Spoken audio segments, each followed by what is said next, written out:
कल्पना करा, एक साधा सकाळचा दिवस आहे। मुकेश रमेश शिरसाट नावाचा एक 30 वर्षाचा तरुण जळगावच्या पिंपराळा हुडको परिसरातील आपलं काम उरकण्यासाठी घराबाहेर पडतो।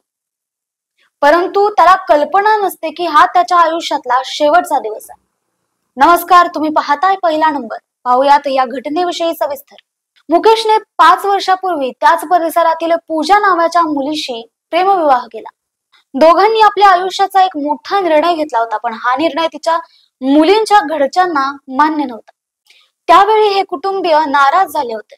त्या दिवसापासून त्यांच्यातला राग आणि तोटा हा कमी होण्याऐवजी वाढतच चालला होता। आणि मग त्या दिवशी जे घडलं त्या घटनेनं संपूर्ण परिसर हादरला। मुकेश दुकानाकडे जात असतानाच अचानक मुलीच्या कुटुंबियांनी त्याच्यावरती हल्ला केला। त्यांच्या हातात कोयता, चॉपर, लाठ्या होत्या। मुकेशने स्वतःला वाचवण्याचा फार प्रयत्न केला, पण हल्लेखोरांनी त्याच्या मानेवरती वार केला आणि मुकेशचा जागीच मृत्यू झाला। या भयानक प्रसंगात मुकेशचा भाऊ, काका, काकू, त्याचे चुलत भाऊ, चुलत बहीण यांनी त्याला वाचवण्याचा प्रयत्न केला, पण हल्लेखोरांनी त्यांच्यावरही हल्ला केला आणि त्यांना जखमी केले। सध्या रुग्णालयात त्यांच्यावरती उपचार सुरू आहेत।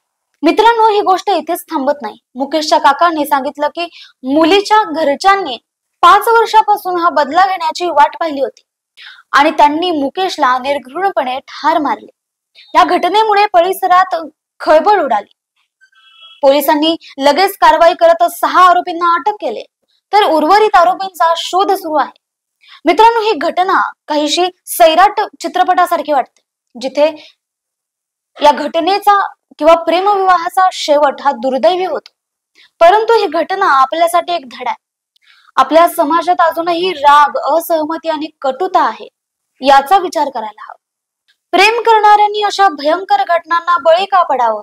समाजाने अशा घटना रोखण्यासाठी पुढाकार घेतला पाहिजे। ही घटना काळजाला भिडणारी आहे। मुकेशच्या कुटुंबाचं दुःख मोठं आहे, पण आपल्याला यातून काहीतरी शिकून, या घटनेतून काहीतरी शिकून या समाजात शांतता आणि सामंजस्य पसरवण्यासाठी प्रयत्न करायला हवेत।